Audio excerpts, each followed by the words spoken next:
Hi, everybody. In our parsha towards the end, we read about the laws of Me'ilah, which is sacrilege, which is using for a profane purpose that which is hekdesh. The Torah tells us, Nefesh ki tim'ol ma'al v'chat'a bishkaga kodshei Hashem. If a person behaves in such a manner where he is sacrilegious towards that which is holy, so there are consequences for what he does. One of the unusual halachot of Be'ila is the din that hekdesh b'shogeg mitchalel, whereas b'mezid eino mitchalel. If a person committed this Be'ila act purposely, knowingly, then it does not change the status of Kedusha of the item. Whereas if he acts b'shogeg, accidentally, it does.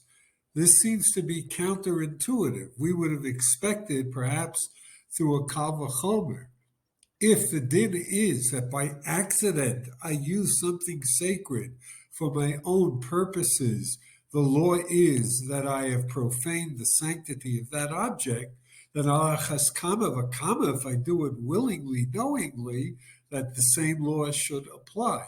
Yet the opposite is true.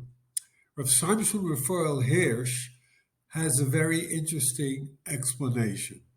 And he points out that the threat to the Kedusha of the Mikdash and all of its appointments is not the person who goes up against Kiviyachol HaKadosh Baruch Hu directly and wants to rebel against him. The sanctity of the Mikdash is so strong it can withstand that direct challenge. What is problematic for the Mikdash, however, is the concept of apathy, of indifference, of not giving thought to what one is doing. One is using a sacred object without even realizing it. That's the problem that the Mikdash faces. And I think of this in terms of what's going on now here in Israel. For all of the difficult days that we have had, or even weeks, 10 weeks or so now, where there have been active protests against the government, etc., and it seems that the pot is about to boil over, there is a silver lining in all of that.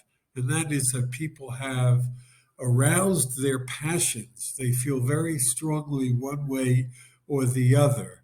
While that may or may not be an excellent development for our people, it certainly beats a sense of apathy were it to overtake our nation. So the fact that people are at loggerheads with one another is not the worst situation. Halavai, we had the capacity to solve all of our issues in a more peaceful and mutually understanding manner. Anyway, we should have passion for Avodat Hashem, to sanctify that which is Kedusha, and to elevate from the profane that which is not yet put to holy use. Shabbat Shalom.